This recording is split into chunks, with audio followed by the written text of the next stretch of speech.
Alors, j'ai été amené à proposer cette notion dans le cadre de essayer de rendre compatible la notion de libre arbitre avec le futur déjà réalisé. C'est vraiment le problématique de mon premier livre. Comment faire en sorte que nous soyons libres malgré que notre futur à vivre soit déjà réalisé. Parce Donc, que ça c'est le modèle classique de la physique, c'est l'espace-temps donc à quatre voilà, dimensions, l'espace-temps à qui quatre décrit un dimensions. univers bloc dans lequel Voilà. le futur est déjà réalisé, mais de façon Oui, figée. Et toi, tu as voulu donc oui. réintroduire de l'indéterminisme et donc le libre arbitre. J'ai pas voulu. Il est réel en physique, l'indéterminisme. Hein. D'accord. Alors voilà, je résume. Aujourd'hui, en physique, il y a une incompatibilité entre les théories de l'infiniment petit, la mécanique quantique, et les théories de Mhm. l'infiniment grand, la relativité. D'accord. Donc les physiciens, ils choisissent l'une, ils choisissent l'autre. Si on prend la relativité générale décrit un univers bloc où notre futur est déjà réalisé. Euh, Ce qui fait qu'on le pense vraiment aujourd'hui, c'est qu'on a vérifié les conséquences de ça. Les conséquences de la théorie de la relativité, c'est la possibilité de voyager dans le temps. La possibilité de voyager dans le futur, elle est certaine sur le plan théorique, elle est certaine sur le plan pratique aujourd'hui, parce que Mhm. les équations de la relativité générale qui permettent de dire que un voyageur peut quitter la Terre et puis aller à une vitesse proche de celle de la lumière et revenir sur la Terre 1000 ans après, alors qu'il a vieilli que 10 ans, mettons, elles sont vérifiées par le fait que, grâce aux horloges atomiques, grâce aux jeux,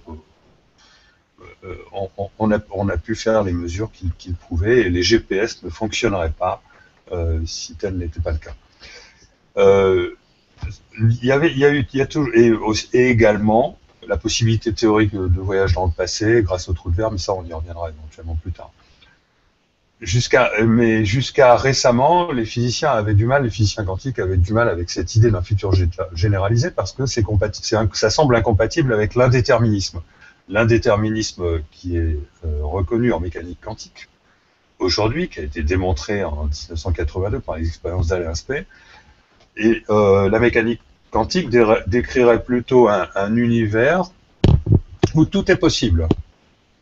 Donc, et aujourd'hui, pour rendre compatible le fait qu'il existerait un univers où tout est possible avec la relativité générale, on parle de la théorie des univers parallèles, qui est une conséquence de la théorie des cordes, etc., etc. Mais la théorie des Alors, univers cette parallèles, théorie, voilà, elle nous dit qu'on alors, a un univers qui se crée à chaque fois qu'on fait un choix finalement, ce qui est très très peu non, économique. non, non, elle dit pas ça. Ça, c'est la Ah, théorie de pardon. vrai.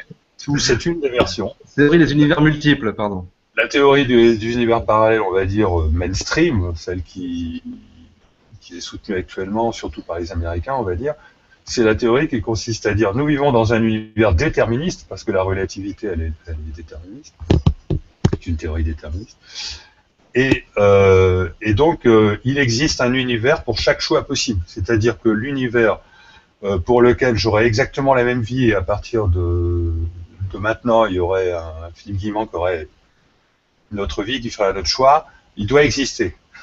Mais à 10 puissance, je sais pas combien, enfin, une distance incommensurable aussi.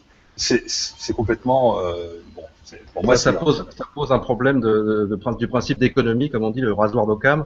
voilà. C'est pas une théorie économique, alors que c'est un principe très important en science d'avoir Ouais. ce principe d'économie des hypothèses. C'est bien ça.